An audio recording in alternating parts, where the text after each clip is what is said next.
Votre rendez-vous, merci pour l'accueil, nous emmène dans la commune de La Bourse. Alors je vous présente Philippe Scailleret. Bonjour Philippe. Bonjour. Vous êtes le maire de cette commune. Combien d'habitants ici chez vous? 2900 habitants. Donc c'est, on peut dire, une commune périurbaine. C'est bien ça, qui mêle à la fois les charmes de la ruralité et puis les services d'une petite ville à proximité des grandes villes. Alors justement, on est à proximité de quelle grande ville?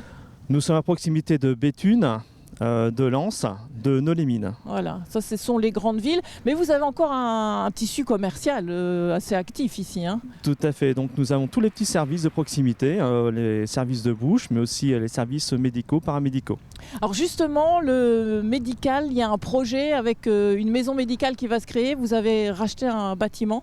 Oui, nous avons racheté l'ancien bureau de poste et donc dans ces lieux, nous allons mettre à disposition le rez-de-chaussée pour l'agglomération qui lance un projet de maison médicale intercommunale et qui va accueillir 3 médecins généralistes, on espère d'ici fin 2023. Donc voilà, ça c'est un projet de territoire plutôt. C'est vraiment un projet de territoire, un projet local de santé. Dont vous avez besoin aussi. Énormément besoin puisque nous avons des médecins qui partent en retraite et automatiquement nous avons des difficultés à retrouver des médecins généralistes sur le secteur. Donc c'est une façon aussi d'éviter les déserts médicaux. Alors ce qu'on peut voir aussi dans votre commune, c'est une végétalisation. Vous avez mis ça en place depuis plusieurs années. C'est important pour vous de mettre cette biodiversité dans la ville. En effet, donc depuis plusieurs années, nous avons essayé de revégétaliser le village, apporter de la vie en centre-bourg, donc une biodiversité, en gérant à la fois les eaux pluviales qui peuvent accueillir cette biodiversité et apporter une plus-value environnementale. Donc véritablement une végétalisation zéro produit phytosanitaire, ça je tiens à le préciser, et un désherbage mécanique. Et tout ça aussi pour les abeilles, parce qu'il y a aussi des ruches, c'est ça aussi le principe. Voilà. Nous essayons vraiment d'apporter je dirais des insectes pollinisateurs qui sont essentiels à la vie. Sans eux, 30% de nourriture en moins. Et nous avons installé 2 ruches à proximité de la mairie. Alors ici on s'est mis à l'écart du bourg parce que le bourg est en chantier, on va dire, hein. L'église, l'école, un nouveau projet. Alors l'école aussi, elle est en train de se modifier parce que on parlait de végétalisation, mais aussi de récupération d'eau fluviale. C'est aussi quelque chose qui se fait à l'école. Ça se fait à l'école. Nous avons répondu à un appel à projet de l'agence de l'eau qui était eau et biodiversité en centre-ville. Et donc toutes les eaux pluviales sont récupérées au niveau de l'école pour être rejetées dans des jardins de pluie. Qui vont être plantés et qui sont en cours de plantation. Oui.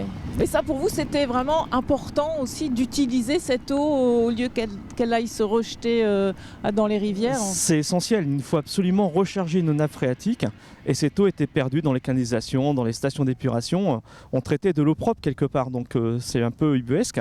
Et donc le fait d'utiliser cette eau pluviale va aussi éviter d'avoir des inondations dans le village, qui a connu plusieurs inondations il y a quelques temps. Voilà. Bon voilà pour la présentation de ce village, merci. Très bien, merci. On découvre un autre visage de la commune de La Bourse. Philippe, on a marché quelques pas ici pour découvrir cet espace vert. Alors ici, on a une rivière qui est la Loine, c'est bien ça? C'est bien ça, c'est une petite rivière qui prend source sur les collines de l'Artois, la Loine. La Loine, et puis alors autour, ici on a un étang, mais il y en a 7 en fait sur votre commune.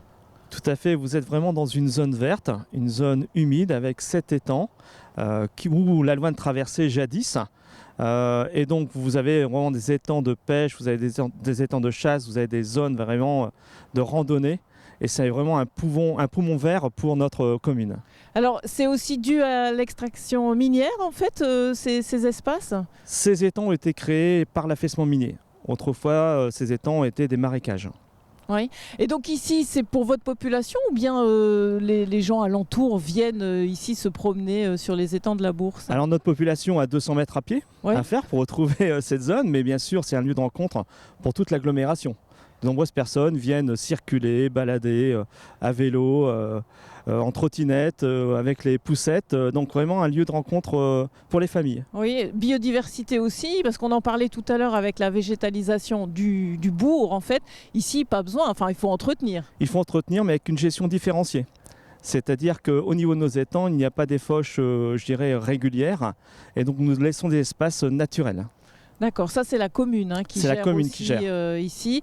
On voit les pêcheurs là aujourd'hui, c'est aussi de l'associatif, c'est ça aussi, ça fait partie de la commune. Ça fait partie de la commune, donc avec une association de pêche locale qui permet donc, comme vous pouvez le voir au niveau de cet étang, d'avoir un espace de liberté et où chacun puisse prendre plaisir pour sa passion, comme la pêche. Oui, c'est ça. Et il y a d'autres associations aussi dans le village. Bien entendu, nous avons une vingtaine d'associations. Ouais, une vingtaine d'associations, on en verra une tout à l'heure, l'Amicale Laïque, qui fait du sport bien-être. Voilà, c'est ça. On le verra tout à l'heure. Bon, mais en tout cas, merci pour cette découverte, donc à la fois le bourg et ce visage vert, et puis on continue notre visite. Merci. Très bien, merci beaucoup. Je suis en compagnie de Lucie Maluta. Bonjour Lucie. Bonjour à nous. Alors derrière nous, on a une superbe structure qui est en train de se réaliser sur ce centre-bourg, ce réaménagement.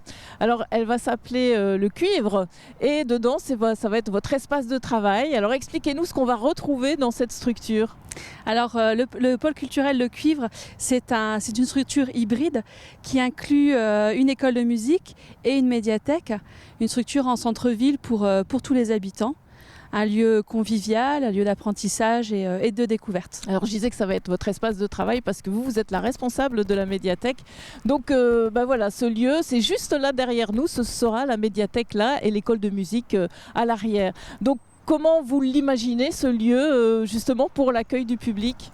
Alors on l'imagine convivial, accueillant, un lieu où on peut venir se détendre, des fauteuils, le petit café, où on peut venir avec ses enfants. L'école élémentaire est juste en face de la médiathèque, donc on peut venir avec son tout petit, profiter des tapis, des assises pour se reposer, se détendre. Un lieu où je peux accueillir les écoles parce qu'on a une estrade, parce qu'on a aussi des collections à mettre à leur disposition. Vous y voyez déjà alors, si j'entends bien. Tout à fait. Un lieu avec de la couleur, un lieu avec effectivement de l'énergie positive et des habitants qui s'en saisissent et qui viennent s'y installer, se détendre. Alors printemps 2023, c'est ça. Aujourd'hui, comment on fait ? Alors il n'y a plus de médiathèque là pour le moment ? En fait, il n'y avait pas de médiathèque, plus précisément. Le pôle culturel est vraiment sorti de terre. C'est nouveau, quoi. C'est nouveau, voilà. Il y avait une école de musique, mais il n'y avait pas de médiathèque. Donc, c'est un tout nouvel équipement qui vient s'insérer dans une ville culturelle déjà assez riche. Il y avait une demande alors de la population d'avoir un outil comme celui-là ? Oui, il y avait une demande. Les habitants de la Bourse aujourd'hui fréquentent des médiathèques dans les communes limitrophes, aux alentours. Et donc, il y a vraiment une demande. D'ailleurs, on le sent bien depuis mon arrivée. Il y a beaucoup de sollicitations. Vous avez ça sur les épaules, si j'entends bien, Lucie.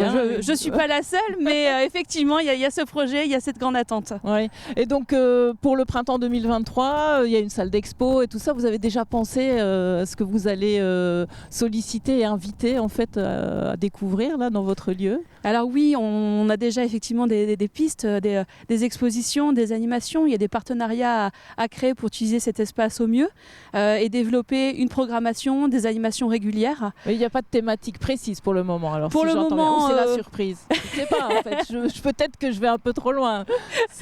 Pour le moment, non. Mais il y aura sûr un volet numérique. Ça, c'est effectivement un des points forts de l'équipement, c'est de prévoir des ressources numériques, de prévoir des équipements et si quand même une thématique qui ressort un peu, puisque chaque année la commune organise un salon de la bande dessinée qui a lieu en octobre et donc au sein des collections, au sein de l'équipement, il y aura la mise en valeur de la bande dessinée et également de la musique. Pour prolonger ce moment festif, c'est ça le principe. Tout à fait, et pour faire le lien, pour l'étendre, au lieu effectivement de le laisser au mois d'octobre, et bien l'étendre sur toute l'année pour mettre en valeur l'une des dominantes de la ville, oui, de la ville. De ces événements.